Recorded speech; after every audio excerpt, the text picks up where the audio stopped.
नमस्कार, क्या आप देख रहे हैं केडी न्यूज। केडी न्यूज में आपका स्वागत है।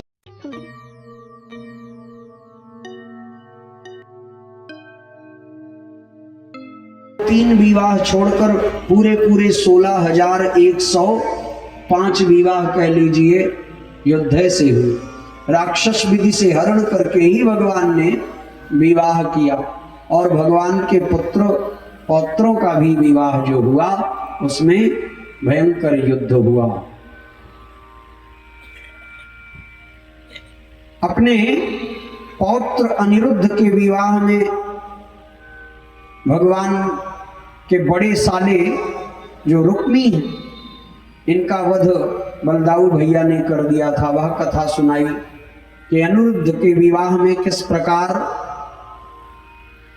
बलदाऊ भैया का अपमान करने के कारण बलदाऊ भैया रुष्ट हो गए, तो उन्होंने रुक्मी की हत्या कर दी, वध कर दिया और रुक्मी मारा गया।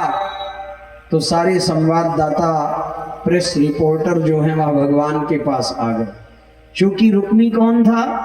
भगवान का बड़ा साला था। कारण संवाददाता जो हैं वह हमेशा चटपटी न्यूज ढूंढते हैं। अब उन्होंने विचार किया कि मरा जो वह साला है, मारने वाला बड़ा भाई है, तो ऐसी स्थिति में चलें भगवान से प्रश्न करें कि बड़े भैया ने मार दिया, और भगवान कोई कमेंट करेंगे। अगर भगवान ने कहा ठीक किया तो रुक्मिणी जी रुष्ट हो जाएंगी कि हमारे भैया का वध कर दिया इनके बड़े भाई ने, और यह उस क्रिया को ठीक बता रहे हैं। और अगर भगवान ने कह दिया कि नहीं बलदाऊ भैया ने गलत कर दिया, तो बलदाऊ भैया कहेंगे कि लाला को देखो अपनी पत्नी के पक्ष में बोल रहा है।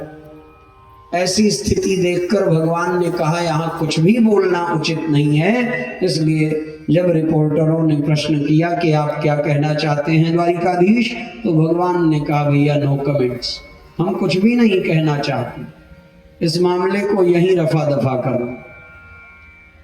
भगवान के प्रत्येक विवाह में युद्ध हुआ, पुत्रों के विवाह में भी युद्ध हुआ, पौत्रों के विवाह में भी युद्ध हुआ। भगवान एक वृक्ष के नीचे बैठ गए और जो भगवान के बच्चे थे वह सब क्रीड़ा कर रहे थे। भगवान के बच्चे से तात्पर्य है कि भगवान के बेटों के बेटों के बेटे। तो भगवान एक वृक्ष के नीचे बैठ गए और भगवान के कुल के जो बालक थे वह सब क्रीड़ा कर रहे थे, गेंद खेल रहे थे। वहीं निकट में एक अंधकूप था, वह गेंद उस कुएं में चली गई और बालकों ने कुएं में जाकर देखा कि गेंद निकलेगी कैसे।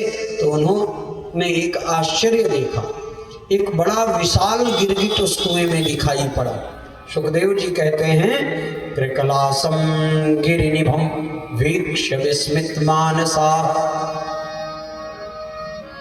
बड़ा गिरगिट देखा तो बालकों को बड़ा आश्चर्य हुआ, उन्होंने भगवान को बुलाया। भगवान ने आकर देखा, भगवान समझ गए और भगवान ने अपने बाएं हाथ का स्पर्श कराया उस गिरगिट को। भगवान ने निकालने के लिए उसको प्रयत्न किया और झुककर जब भगवान ने हाथ लगाया तो वह गिरगिट अपने गिरगिट देह को छोड़कर दिव्य पुरुष के रूप में प्रकट हो गया। वीक्षोज्जहार वांगेन तम करेण सलीलया। भगवान का स्पर्श पाने से वह भगवान ने कहा बलदाऊ भैया आप मिल आइए, मुझको कुछ कार्य है यहाँ पर, तो मैं नहीं चल पाऊंगा। बलराम जी ब्रज की यात्रा पर गए और भगवान अकेले बचे। यह बात पौंड्रक नाम का एक राजा हुआ जो स्वयं को भगवान वासुदेव का अवतार बताने लगा। इसका मित्र है काशी नरेश, और काशी नरेश ने पौंड्रक को खूब बढ़ा चढ़ाकर उसका समर्थन कर दिया कि तुम बिल्कुल नारायण की तरह दिखते हो, बिल्कुल विष्णु भगवान जैसा तुम्हारा स्वरूप है, बलवान हो, थोड़ी बहुत सहायता मैं कर दूंगा, चलो तुमको भगवान बना के संसार में पूजाता हूँ, और भगवान के रूप में पूजने लगोगे तो खूब चढ़ावा आएगा, और वह चढ़ावा हम तुम मिल बांट कर रखेंगे। धारण करता, वैजयंती की माला पहनता, मुकुट में अपने मोर पंख लगा कर रखता, और पौंड्रक स्वयं को भगवान वासुदेव ही कहने लगा। धीरे धीरे काशी नरेश ने सहयोग किया तो छोटे छोटे राजाओं ने भी धीरे धीरे उसको भगवान मानना शुरू कर दिया। कुछ माया दिखा दिखा कर वह भगवान की श्रेणी में आने लगा। काशी नरेश ने एक दिन कहा कि अब लगभग तुम भगवान बन गए हो, एक पत्र लिखकर द्वारिकाधीश को भेजो। और एक बार द्वारिकाधीश ने तुमको भगवान स्वीकार कर लिया, तब फिर तुम पूरे भगवान बन जाओगे। मगध देश जाएं जरासंध के यहाँ, और वहाँ उन राजाओं को सुरक्षित करें, उनकी रक्षा करें, और साथ ही साथ मगध की दक्षिणा भी युधिष्ठिर जी के पास हस्तिनापुर पहुंचाएं, क्योंकि जब तक मगध की दक्षिणा नहीं आएगी तब तक भी राजसूय यज्ञ पूरा नहीं होगा। और जरासंध आपसे इतना वैर करता है कि वह प्रसन्नता के साथ दक्षिणा देने से रहा। भगवान ने नारद जी की खूब प्रशंसा की और कहा कि भले मिले आप जो इतना सुंदर सुझाव दिया। भगवान हस्तिनापुर अपने सपरिकरों के साथ आते हैं। युधिष्ठिर जी के राजसूय यज्ञ में पहुंचकर भगवान ने युधिष्ठिर जी से कहा कि भैया, राजसूय यज्ञ पूर्ण तभी होगा जब हम जरासंध पर विजय प्राप्त कर लेंगे, और जरासंध पर विजय प्राप्त करने के लिए आपको युधिष्ठिर जी, भीम भैया और अर्जुन जी को मेरे साथ भेजना पड़ेगा। सारी योजना बन गई। भैया भीम और अर्जुन जी भगवान के साथ चले। भगवान ने ब्राह्मण का वेश बनाया और दोनों ने तप करके एक साथ वरदान में पुत्र मांगा, तो आधी संतान एक को प्राप्त हुई, आधी एक को। दोनों ने जब जन्म दिया तो बालक पैदा हुआ, आधा एक गर्भ से, आधा एक गर्भ से। उस निर्जीव शरीर के टुकड़े को देखकर यह माताएं रुदन करती हुई उस बालक को जंगल में फेंकवा देती हैं। वहां जरा नाम की एक राक्षसी आई, उसने शिशु के शरीर के दो टुकड़ों को देखा तो उसने अनायास ही दोनों टुकड़ों को लिया और आपस में जोड़ दिया। जैसे उस टुकड़े को जोड़ा, उस शिशु में चेतना आ गई, वह शिशु सजीव हो गया, रोने लगा। तो वह राक्षसी उस बालक को लेकर मगध नरेश के पास आई और उनको कोई संतान नहीं थी, सो उसने यह बालक उनको दे दिया कि राजन, मैं आपके ही राज्य में रहती हूँ और आपके राज्य सीमाओं में घूम घूम कर आपके राज्य की रक्षा सुरक्षा करती हूँ। यह बालक मुझे मिला था। उन्होंने सारा वृत्तांत बता दिया और जरा नाम की राक्षसी ने संधि की, इसलिए इसका नाम जरासंध रख दिया गया। तो आज इसकी मृत्यु उसी विधि से हुई जब बीच से फाड़कर दोनों अंगों को विपरीत दिशा में फेंका गया।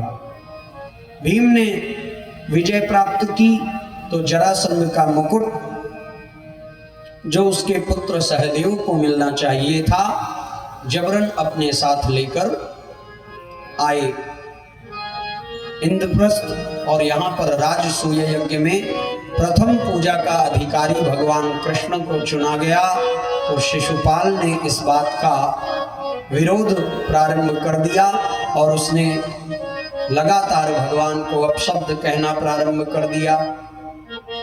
भगवान कुछ बोलते नहीं हैं, पांडवों को क्रोध आता है, भगवान सबको शांत करते हैं। तो यह तुम्हारे जीवन का अंतिम अपराध होगा। शिशुपाल से रहा ना गया, उसने भगवान को गाली देनी बंद नहीं की। सो भगवान ने सुदर्शन को प्रकट कर दिया और सुदर्शन ने सबके देखते ही देखते शिशुपाल के सिर को धड़ से अलग कर दिया। शिशुपाल का सिर भगवान ने काट दिया। सिरः क्षुरांत चक्रेण जहा राप ततो रिपुः। धड़ गिरा, नीचे छटपटाने लगा और उसके शरीर से एक दिव्य ज्योति निकली। वह ज्योति सबके देखते देखते भगवान की 4 बार परिक्रमा करके भगवान के श्री चरणों में ही तिरोहित हो गई। यह शिशुपाल कौन अपमान किया है? भागवत जी में कहीं भी ऐसी चर्चा नहीं है कि सुदामा जी को किसी द्वारपाल ने अंदर जाने से रोक दिया। सुदामा जी को किसी द्वारपाल ने नहीं रोका, किसी द्वारपाल ने नहीं टोका। भागवत जी में वर्णन है, सुदामा जी जब अपने घर से निकले, थकान हुई, विश्राम किया, योग माया ने भगवान को द्वारिका पहुंचा दिया। पथिक से केवल उन्होंने पूछा कि मुझे द्वारिका जाना है। पथिक ने कहा आप द्वारिका में हैं। सुदामा जी उठे और भगवान का दर्शन होगा कि नहीं होगा यही सोचते हुए सीधे रुक्मिणी जी के महल में घुसे और रुक्मिणी जी के महल में प्रवेश किया सुदामा जी ने। तो कोई द्वारपाल उनको रोकने नहीं आया, किसी ने उनसे पूछा भी नहीं कि आप कहाँ जा रहे हैं। सुदामा जी सीधे भगवान के बेडरूम में गए। सीधे सुदामा जी भगवान के शयन कक्ष तक गए। किसी ने सुदामा जी को रोका टोका नहीं। क्यों नहीं रोका, क्यों नहीं टोका? क्योंकि एक बार भगवान के प्रिय पार्षदों ने ब्राह्मणों को रोकने का प्रयास किया तो ब्राह्मणों ने रुष्ट होकर 3 जन्म के लिए दैत्य बनाकर धरती पर पटक दिया। उसी दिन से भगवान ने यह नियम लगा दिया कि मेरे घर में, मेरे निवास स्थान पर कभी भी किसी ब्राह्मण के आने के लिए कोई मनाही नहीं है। उससे कोई नहीं पूछेगा कि तुम कहाँ जा रहे हो। सुदामा जी भगवान के दर्शन के निमित्त चले और रुक्मिणी जी के महल में प्रवेश किया। सुखदेव जी कहते हैं राजन, सुदामा जी अंदर सीधे अंतः कक्ष में गए भगवान के और भगवान अपने निज सैया पर रुक्मिणी जी के साथ बैठकर हास परिहास कर रहे थे। परियग्रहीण मुदा तम विलोक्य, भगवान ने देखा दूरात द्वार पे, और भगवान कहाँ हैं? प्रिया पर्यंक मां स्थितः, अपनी श्रीमती जी के साथ बैठे हैं पलंग पर। सहसोत्थाय, भगवान ने देखा ब्राह्मण देवता आए हैं, अचानक से उठे और जाकर अपने मित्र को अपने हृदय से लगा लिया। बोलिए भक्तवत्सल भगवान की जय। सुदामा जी को किसी ने रोका नहीं, किसी ने टोका नहीं।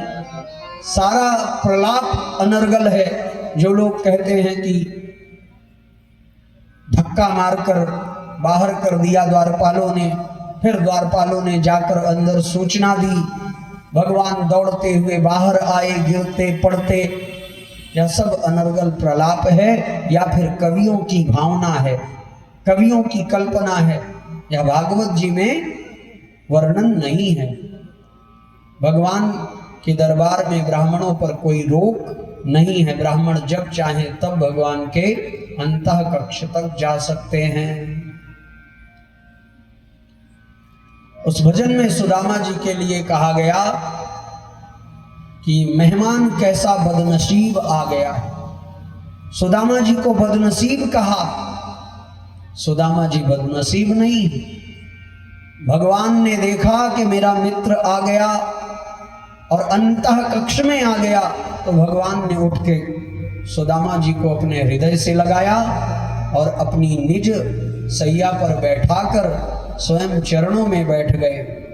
सख्यो प्रियस्य विप्रेश रंग संगाति निर्वृतः प्रीतो विमुच्य बिंदु नेत्राभ्याम पुष्करीक्षण। जो एक पंक्ति हम आप सुनते हैं, शीश पगान जगा तन पे, नहीं जाने को आए बसे कही ग्रामा। धोती पटी सी लटी दुपटी, अरुपाय उपान की नहीं श्यामा।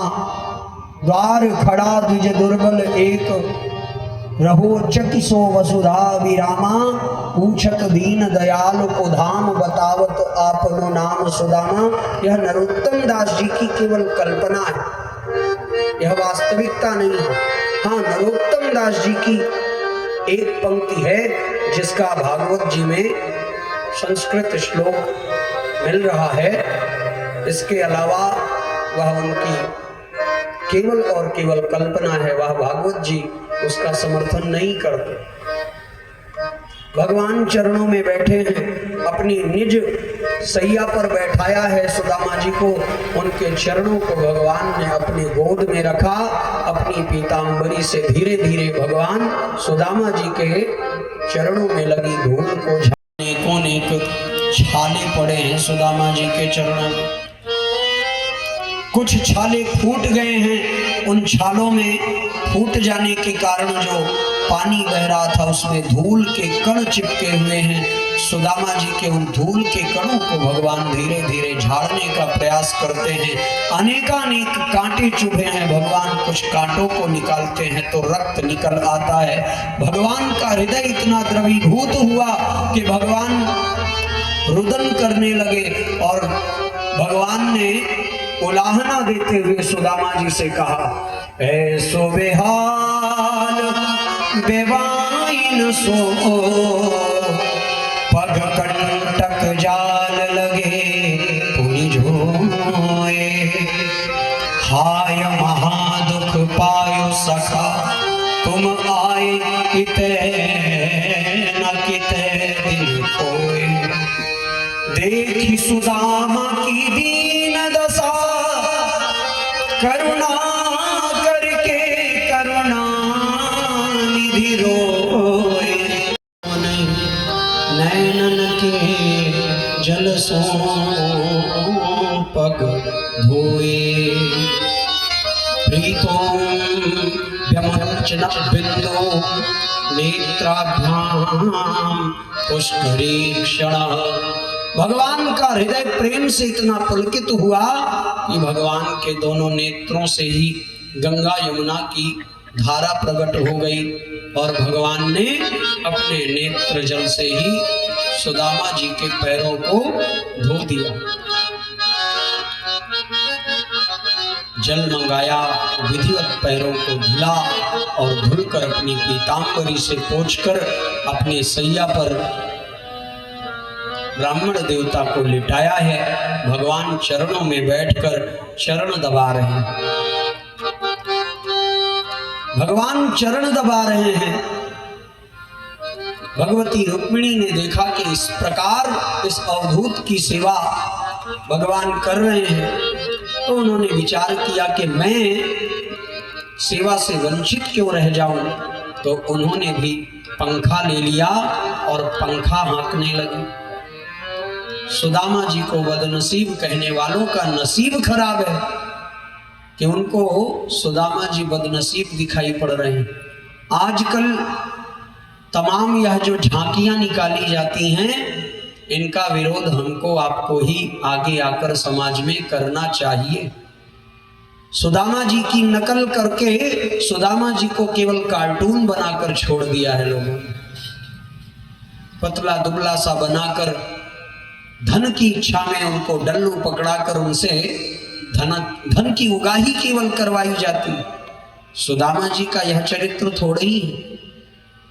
सुदामा जी का वह वैभव है कि भगवान अपने निज सैया पर सुदामा जी को लिटा रहे हैं और स्वयं भगवान चरण दबा रहे हैं। जो जगत जननी ऐश्वर्य की देवी लक्ष्मी रुक्मिणी के रूप में आई है, साक्षात लक्ष्मी मैया देवी पर्यचरत साक्षात चामर व्यजनेन वै। साक्षात भगवती लक्ष्मी पंखा झल रही। सुदामा जी दुर्भाग्यशाली हैं, बदनसीब हैं। सुदामा जी बदनसीब नहीं थे, नहीं हैं। इसलिए सुदामा जी को कार्टून बनाकर प्रस्तुत कर दिया और वह कलाकार उनको कार्टून के रूप में प्रस्तुत कर रहे हैं और हम आप देखकर मुस्कुरा रहे हैं, इनाम लुटा रहे हैं, विरोध करने के बजाय। भगवान की अन्य पत्नियों को पता चला, सब आई भागी भागी कि कौन ऐसा विशेष पुण्यशील मेहमान आया है, अतिथि आया है, जिसकी सेवा में भगवान स्वयं चरणों में बैठे हैं। आप भाभी को लेकर नहीं आए? अच्छा नहीं लाए, अगली बार अवश्य लाइएगा, किंतु आप जरा बताइए मेरी भाभी ने मेरे लिए कोई भेंट नहीं भेजी? सुदामा जी चावल लेकर आए हैं, उसको छिपाने का प्रयास कर रहे हैं। भगवान समझ गए कि मेरा भक्त, मेरा यह प्रिय ब्राह्मण बड़ा संतोषी है, मेरे ऐश्वर्य वैभव को देखकर इसे संकोच हो रहा है कि मेरा यह जो मित्र है, यह 56 प्रकार की भोग प्रसादी खाने वाला, यह इन चावलों को कैसे पचा पाएगा, इन चिवड़ों को कैसे खाएगा, यह सोचकर यह संकोच कर रहे हैं। भगवान ने तुरंत कहा, भैया पत्रम पुष्पम फलम तोयम यो मे भक्त्या प्रयक्षति तदहम भक्त्युपहृतमश्नामि प्रयतात्मनः। भाव का भूखा हूँ मैं, भाव ही एक सार है, भाव से मुझको भजो तो भव से बेड़ा पार है। भाव बिन झूठी पुकारे मैं कभी सुनता नहीं, भाव से एक पुष्प दो वह भी मुझे स्वीकार है। भगवान ने कहा, भैया तुम संकोच नहीं छोड़ोगे क्या? जो भेंट मेरे लिए आप लाए हो उसको भाव पूर्वक मुझे समर्पण कर दो।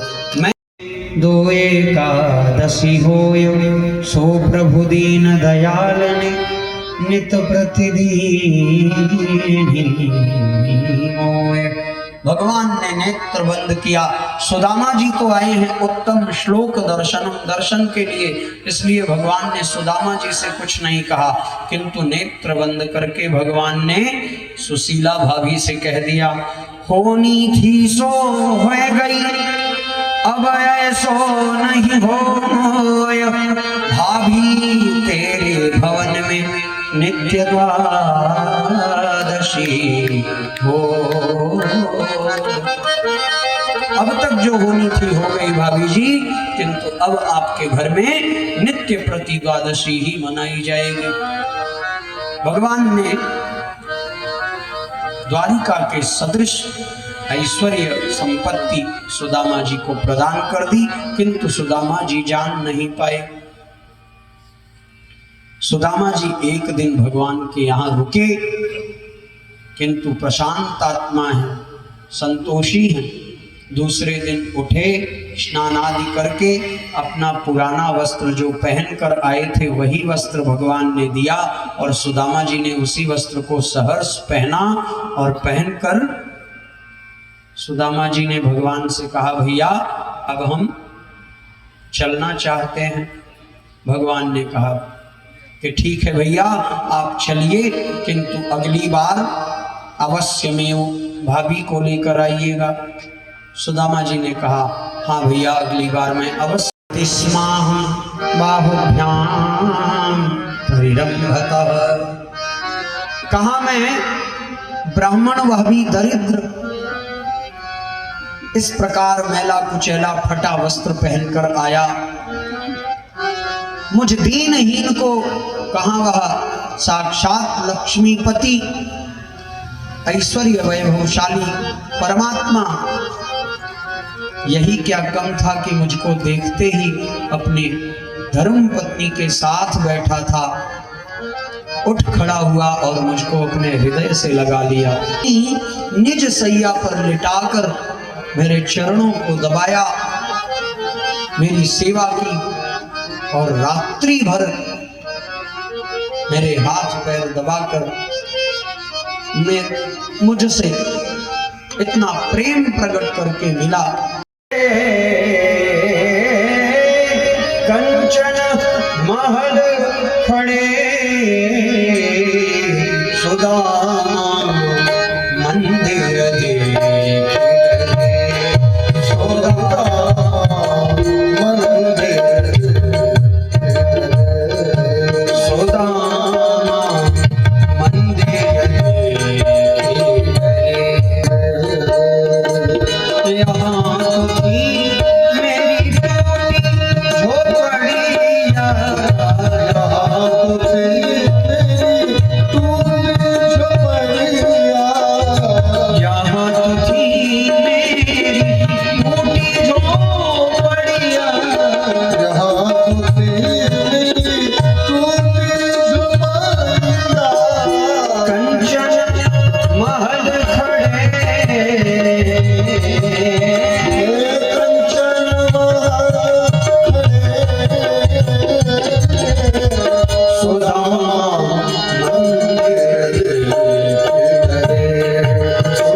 उम्मीद छोड़कर अपने घरों में सो जाता है तो रात्रि में यह घनश्याम चुपके से उमड़ घुमड़ कर आते हैं और पूरे खेत को लबालब करके चले जाते हैं।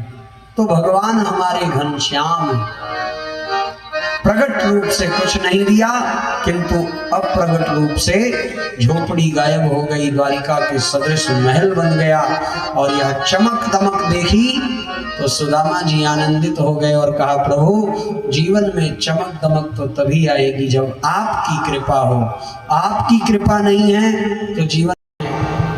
मानो सुदामा जी भगवान से कह रहे हैं कि प्रभु ये चमक ये दमक फूलवन महक, ये चमक ये दमक फूलवन महक, सब कुछ सरकार तुम्हीं से है। ये चमक ये दमक फूलवन महक, सब कुछ सरकार तुम्हीं से है।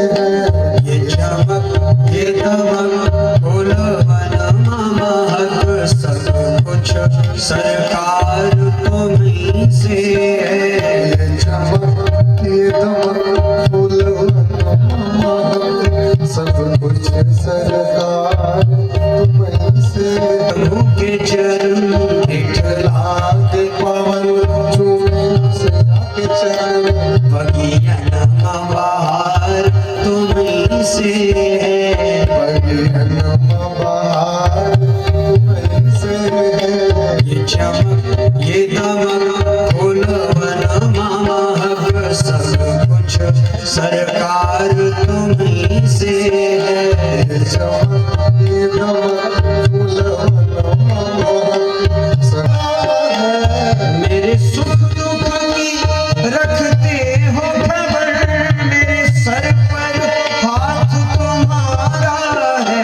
मेरे सुख दुख की रखते हो खबर, मेरे सिर पर हाथ तुम्हारा है। मेरी नैया के खेवनहार तुम्हीं, मेरी नैया के खेवनहार, मेरा बेड़ा पार तुम्हीं से है। सब कुछ सरकार तुम्हीं से है। सब कुछ सरकार तुम्हीं से है। सब कुछ सरकार तुम्हीं से है। ये चमक ये दमक दिया गया उसकी कथा। और भगवान ने माँ देवकी के मरे हुए 6 पुत्रों को वापस लौटाया, वह कथा सुनाई। आगे सुभद्रा जी से हरण करके किस प्रकार अर्जुन जी ने विवाह किया महाराज परीक्षित को, वह कथानक सुनाते हुए मिथिलापुरी में राजा जनक और श्रुतदेव ब्राह्मण को किस प्रकार भगवान एक ही समय में जाकर एक साथ अनुग्रहित करते हैं, वह कथानक सुनाया। नारद जी और वेदों के द्वारा जो भगवान की स्तुति हुई, वेद स्तुति आदि का विस्तार से वर्णन करते हुए भगवान सुखदेव जी ने महाराज परीक्षित को कथानक सुनाते हुए भगवान शिव के ऊपर जो एक अनुग्रह भगवान ने किया था वह कथानक सुनाया। महाराज परीक्षित ने प्रश्न कर लिया कि प्रभु, प्रायः देखने में ऐसा मिलता है कि जो भगवान लक्ष्मीपति हैं उनके जो भक्त हैं वो प्रायः गरीब पाए जाते हैं। भगवान नारायण के भक्त, भगवान राम और कृष्ण के भक्त प्रायः धनहीन दीन होते हैं। इसके ठीक उलट जो भगवान शिव के उपासक हैं वह बड़े ही धनवान क्यों होते हैं। सुखदेव जी ने कहा, राजन, स्वयं ही निकल पड़ेगी। जैसे शूर्पणखा भगवान राम के पास अपने विवाह की बात लेकर गई थी, इसी प्रकार बेटा बेटियां आपस में ही विवाह स्वयं अपनी इच्छा से ही कर लेंगे। माता पिता से कोई लेना देना नहीं होगा। जैसे जैसे कलयुग हो आगे बढ़ेगा, वर्षे वर्षे क्रमश जाता मंगलम नापि दृश्यते। जो कुछ मंगल हो रहा है वह सब अदृश्य हो जाएगा। संपूर्ण वर्णन करने के बाद महाराज परीक्षित को आनंदित कर श्री सुखदेव जी ने महाराज परीक्षित से कहा, राजन, तुमको जो सुनाना था वह सब मैंने सुना दिया, अब मैं चलूंगा। सुखदेव जी ने कहा जब कि अब मैं चलूंगा, तो महाराज परीक्षित ने कहा कि गुरुदेव, अब आप चलें और तक्षक सर्प आएगा, वह मुझे डसेगा और मेरी मृत्यु हो जाएगी। जब सुखदेव जी ने मृत्यु हो जाएगी सुना तो सुखदेव जी को बड़ा क्रोध आया कि महाराज परीक्षित के जीवन से मृत्यु का भय समाप्त हो जाए, मृत्यु का भय निकल जाए। उसी के लिए तत्राभवत भगवान व्यास पुत्रो, भगवान स्वयं सुखदेव के रूप में आए अपने भक्त का कल्याण करने के लिए, मृत्यु भय टालने के लिए। और वह भक्त कह रहा है कि आप जाएंगे तो तक्षक सर्प आएगा, मुझे डसेगा और मेरी मृत्यु हो जाएगी। सुखदेव जी ने फटकार लगाई कि तुम तो राजन मरिष्येति पशु बुद्धि माम जहि, यह पशु बुद्धि है कि तुम्हारी मृत्यु होगी। राजन, तुम तो परम शुद्ध विशुद्ध रूप हो, परमात्मा का ही अंश हो। यह शरीर छोड़कर तुम पुनः परमात्मा में मिल जाओगे।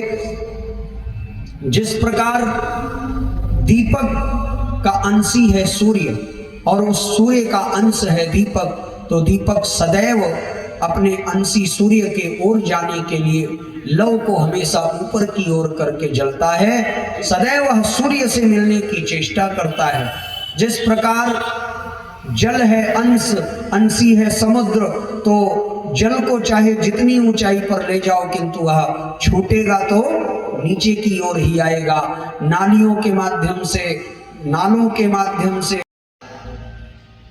कि जन्मेजय, तुम यह क्या कर रहे हो? सर्प, यह जो तक्षक है, इसने अमृत पी लिया है, अब यह मर नहीं सकता और यह मरेगा नहीं। इसके चक्कर में तुमने बहुत से निर्दोष सर्पों को यज्ञ में आहुति देकर मार दिया। इस प्रकार हिंसा पूर्ण यज्ञ करने से तुम्हारा कल्याण नहीं होगा। हिंसात्मक यज्ञ सर्वथा अनुचित है। हिंसा का त्याग करो और अहिंसा परमो धर्म मानकर अपना राज्य करो। आपके पिताजी की सदगति हो चुकी है।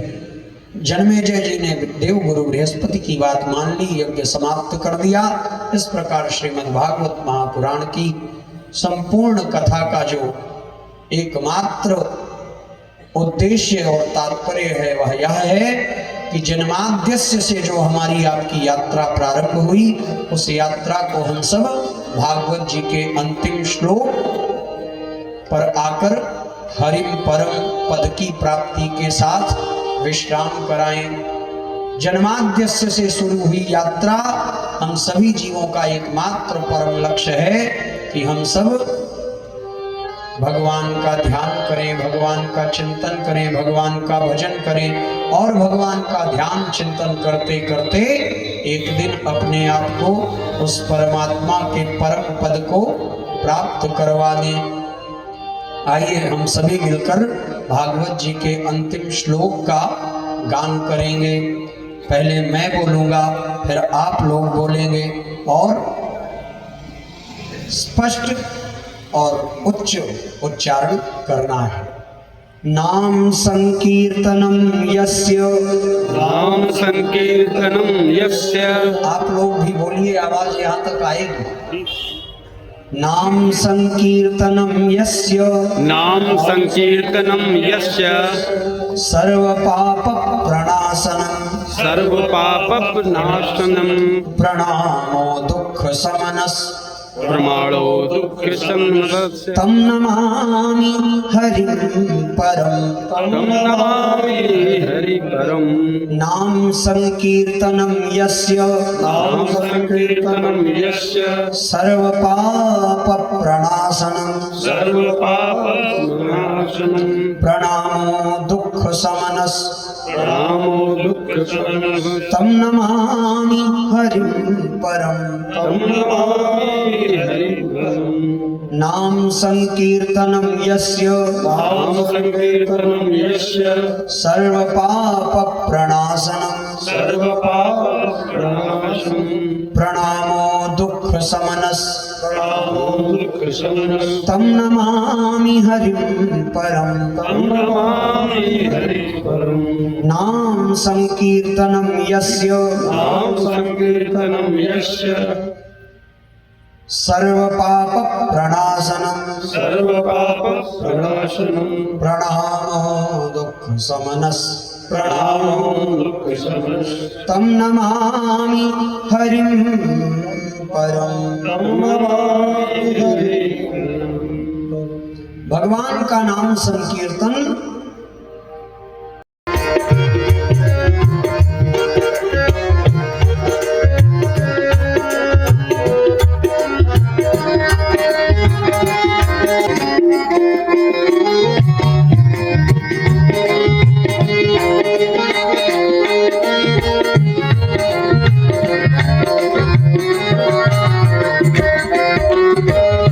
मीरा पुकारे तुम्हें,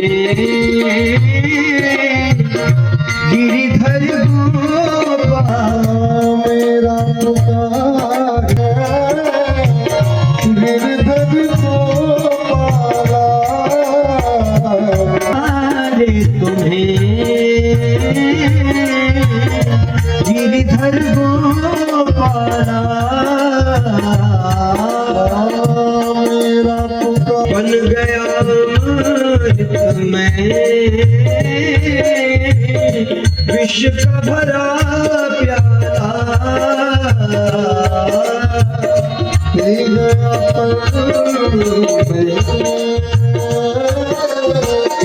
विष का भरा प्याला, बन गया अमृत में विष का भरा प्याला, कौन मिटाए उसे, कौन मिटाए उसे, जिसे तुम्हारी प्यारे कुंवर कन्हैया, आरती तुम्हारी, आरती तुम्हारी कान्हा, आरती तुम्हारी, आरती तुम्हारी कान्हा, जय जय प्यारे कुंवर कन्हैया, आरती तुम्हारी, जय जय प्यारे कुंवर कन्हैया, आरती तुम्हारी, नील गगन सम कांति तुम्हारी, पीतांबर अति प्यारा है, पीतांबर अति प्यारा, पीतांबर धारा है, जय जय दाऊ जी के भैया, आरती तुम्हारी, जय जय दाऊ जी के भैया, आरती तुम्हारी, जय जय प्यारे कुंवर कन्हैया, आरती तुम्हारी, जय जय प्यारे कुंवर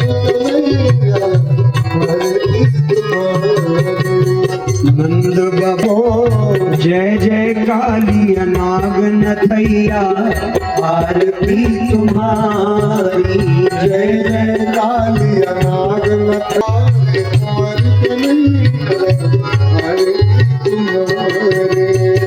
गोपी ग्वाल बाल के संग में लीला मधुर रचाए हो।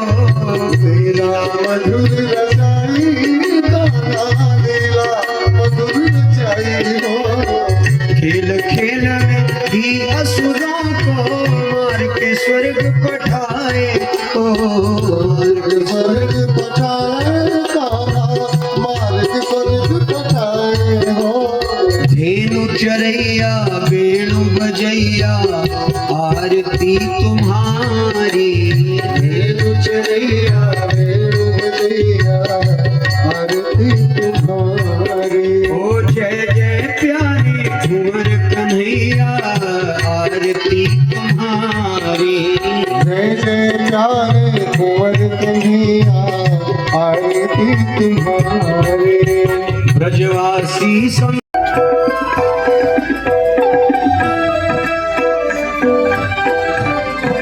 ठीक ठीक है।